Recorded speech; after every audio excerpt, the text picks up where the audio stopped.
Lucky को जब आयशा ने अपने साथ आने का ऑफर दिया तो वो भी चलने के लिए राजी हो गया। उसने देखा कि राधिका ने उसी ड्रेस में फोटो डाली हुई थी जो ड्रेस वो लकी के साथ पहनने वाली थी। ऐसे में लकी ने भी अपने सबसे अच्छे कपड़े निकाले और तैयार होकर आयशा और इमरोज के साथ चला गया। आयशा लकी से बात करने और उसका मूड ठीक करने की बहुत कोशिश कर रही थी, लेकिन फिर भी लकी का मन नहीं लग रहा था। वो बस राधिका के बारे में ही सोच रहा था। उधर राधिका भी इतने महंगे रेस्टोरेंट में आने के बाद भी सिर्फ लकी के बारे में ही सोच रही थी। वो उसे फोन करने ही वाली थी कि इतने में उसने लकी की तस्वीर देख ली।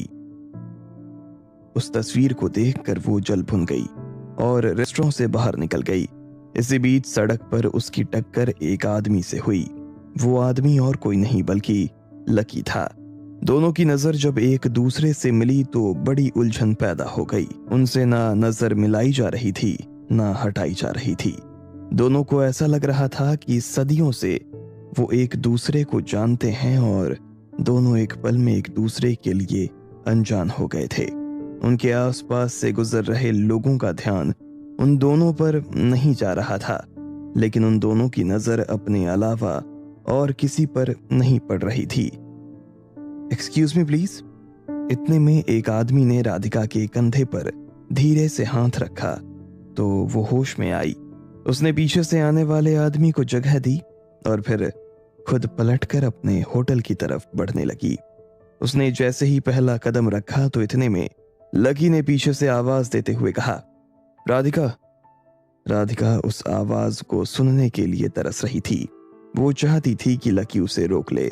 वो चाहती थी कि उन दोनों के बीच में ये सब जो चल रहा था वो खत्म हो जाए। राधिका के लिए वो महीनों का इंतजार काटना इन घंटों के इंतजार को काटने से कई ज्यादा आसान था।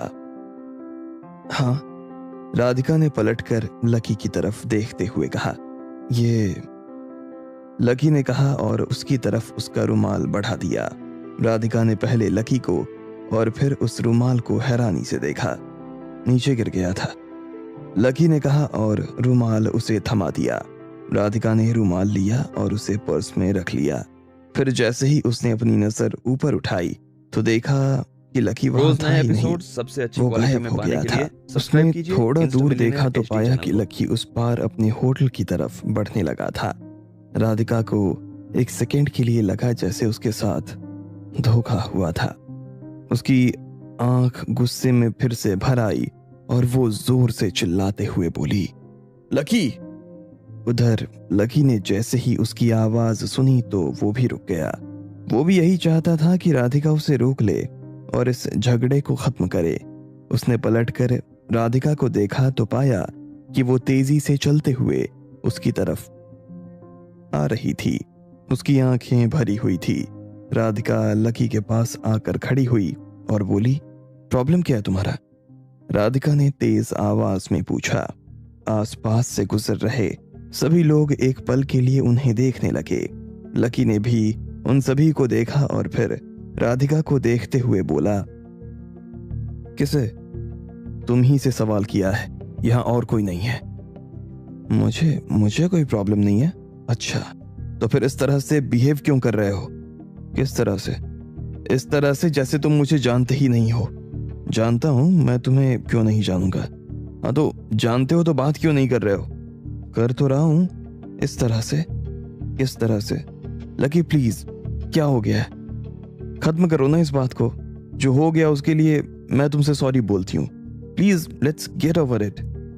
राधिका ने कहा और लकी के सामने हाथ जोड़कर खड़ी हो गई। लकी ने उसे देखा और फिर हंसने लगा। लकी, मैं तुमसे माफी मांग रही हूं और तुम हंस रहे हो। हंसू नहीं तो और क्या करूं? क्यों? छोड़ो, रहने दो, लकी ने कहा और जाने लगा। इतने में राधिका ने उसका हाथ पकड़ लिया और उसे रोकते हुए बोली, लकी मेरी बात खत्म नहीं हुई है। मुझे ना तो कोई तुम्हारी बात सुननी है और ना ही तुमसे कोई बात करनी है। लकी, मैं माफी मांग तो रही हूं। अच्छा, अब इतना सब कुछ हो जाने के बाद, मुझे पुलिस से ऑलमोस्ट गिरफ्तार करवा लेने के बाद, मुझे थकी हुई हालत में होटल से निकालने के बाद, मुझसे किए वादे को तोड़ने के बाद, लकी ने तीखी जुबान में कहा, उसने आज तक राधिका से इतनी तीखी जुबान में कभी बात नहीं की थी। मैंने कौन सा प्रॉमिस तोड़ा? राधिका ने लकी की तरफ देखा और पूछा। लकी ने कोई जवाब नहीं दिया और सिर्फ उसकी ड्रेस की तरफ देखने लगा।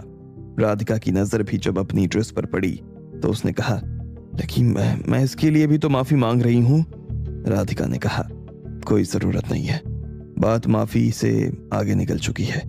अच्छा, बन तो ऐसे रहे हो जैसे तुमने कुछ किया ही नहीं। प्लेन में मैं 2 सीट पर नहीं 1 सीट पर बैठी थी। तुम मेरे पास आकर क्यों नहीं बैठे? टैक्सी लेकर तुम आगे भागे, मेरे लिए 2 मिनट रुक नहीं सकते थे? और चलो, मैं तो फिर भी अकेले कॉफी पीने गई थी, पर तुम्हें तो नई दोस्त बनाने में सुबह से शाम की देर भी नहीं लगी। राधिका ने कहा। कहानी में आगे बढ़ने से पहले मैं ये कहना चाहता हूँ कि अगर आप इंस्टा मिलियनेयर के फैन हैं तो मैं आपको चैलेंज करता हूँ कि कमेंट बॉक्स में दी गई लिंक से टेलीग्राम ग्रुप को ज्वाइन करिए और बताइए कहानी में आगे क्या होने वाला है। अब कहानी में वापस चलते हैं। ये सुनते ही लकी हैरान हो गया था। मैंने कौन सी दोस्त बनाई? वही जो तुम्हारे सुंदर सुंदर फोटो सोशल मीडिया पर पोस्ट कर रही है, जो कह रही है कि उसे एक नया दोस्त मिला है और जिसके साथ तुम भी शराब पीकर आ रहे हो। प्रॉमिस सिर्फ मैंने नहीं तोड़ा है लकी, तुमने भी तोड़ा है। राधिका ने कहा। यह सुनकर लकी हैरान हो गया। उसे तस्वीर वाली बात पता भी नहीं थी और ना ही उसने शराब पी थी। तुम्हें ऐसा लगता है कि मैंने शराब पी है? हाँ, वरना तुम मुझसे ऐसे बात नहीं करते। तो कैसे बात करता? बात ही नहीं करते लकी, तुम सीधा मुझे गले लगा लेते। राधिका ने कहा और उसकी आंखें छलक आई। लकी ने जब उसकी आंखों में देखा तो एक पल के लिए वो भी पिघल गया। वो देख पा रहा था कि राधिका उसे कितने अच्छे तरीके से जानती थी। लकी सच में उसे गले लगाना चाहता था। वो उसे बहुत प्यार करता था और इस पल उसका मन राधिका को कसकर गले लगाने को कर भी रहा था, लेकिन फिर भी उसने अपने आप को रोक लिया। राधिका उस पर शक कर रही थी, उस पर झूठा इल्जाम लगा रही थी और ये बात लकी को बर्दाश्त नहीं हो रही थी। ऐसे में उसने एक सेकंड के लिए राधिका को देखा और फिर पलट कर जाने लगा। लकी मेरी बात पूरी नहीं हुई है, राधिका ने कहा। लकी ने कोई जवाब नहीं दिया। क्या हुआ? अब तुम्हारे पास कोई जवाब नहीं है?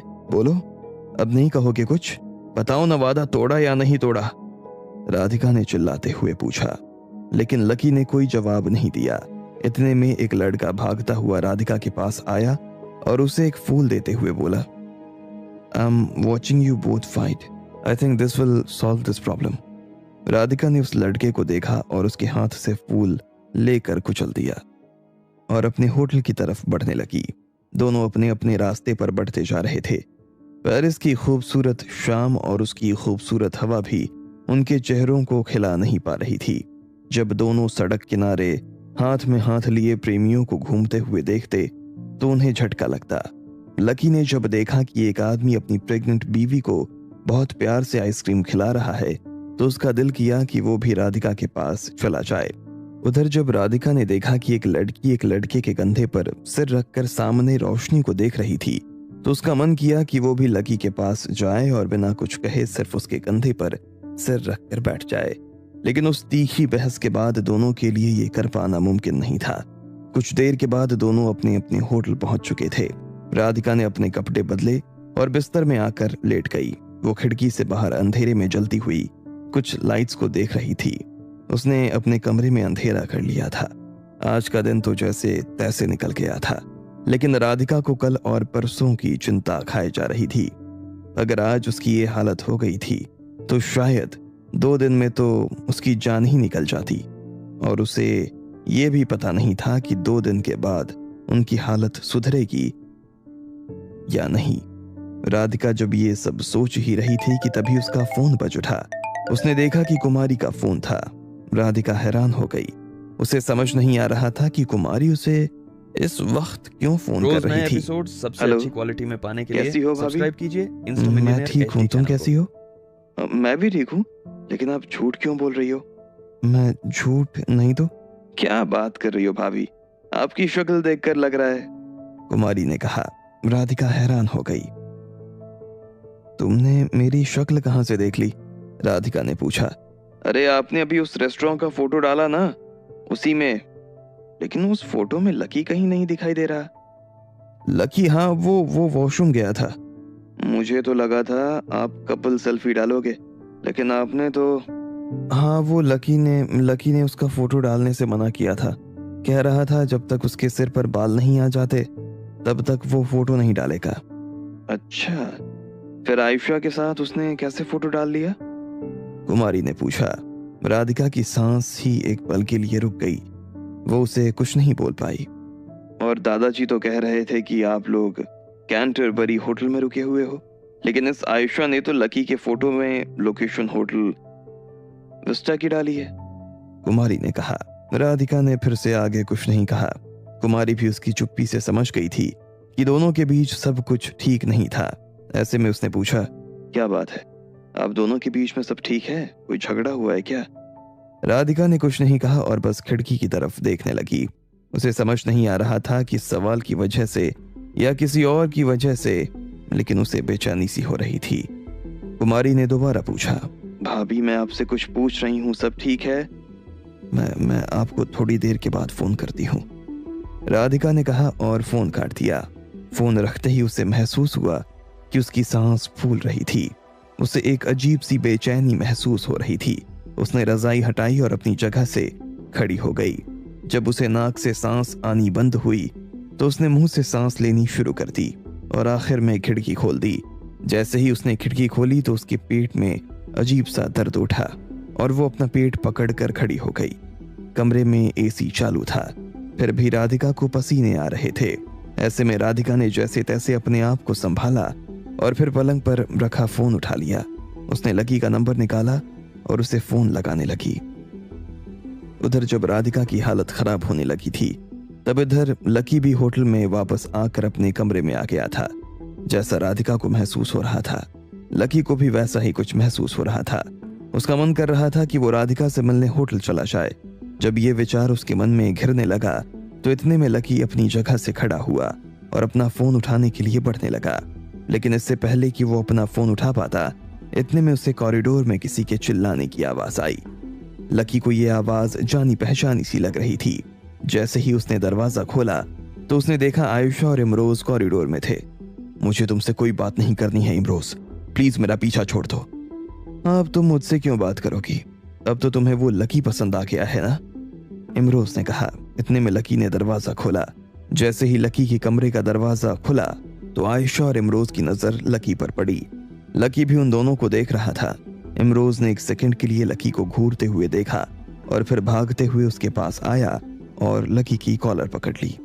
लकी, इमरोज ने कहा और लकी को खींचकर उसके कमरे के सामने वाली दीवार से भिड़ा दिया। इधर लकी के कमरे का दरवाजा बंद हो गया था। तूने मेरी जिंदगी में आग लगा दी है, इमरोज ने कहा और लकी को मारने लगा। लकी को कुछ समझ नहीं आ रहा था कि ये हो क्या रहा है। इससे पहले कि वो अपने आप को छुड़वा पाता, इतने में आयशा बीच में आई और बोली, इमरोज छोड़ो उसे, उसकी कोई गलती नहीं है। Imroz please behave. लेकिन इमरोज उसे छोड़ने को राजी ही नहीं था। जब कॉरिडोर में ये झगड़ा चल ही रहा था कि तभी उधर कमरे में टेबल पर रखा लकी का फोन बजने लगा। अब आगे क्या होने वाला था? क्या राधिका किसी बड़ी मुसीबत में फंस गई थी? क्या लकी वक्त रहते उसके पास पहुंच पाएगा? आपको क्या लगता है, क्या होंगे इन सभी सवालों के जवाब? कमेंट बॉक्स में कमेंट करके हमें जरूर बताएं और सभी सवालों के जवाब को जानने के लिए सुनते रहिए इंस्टा मिलीनियर सिर्फ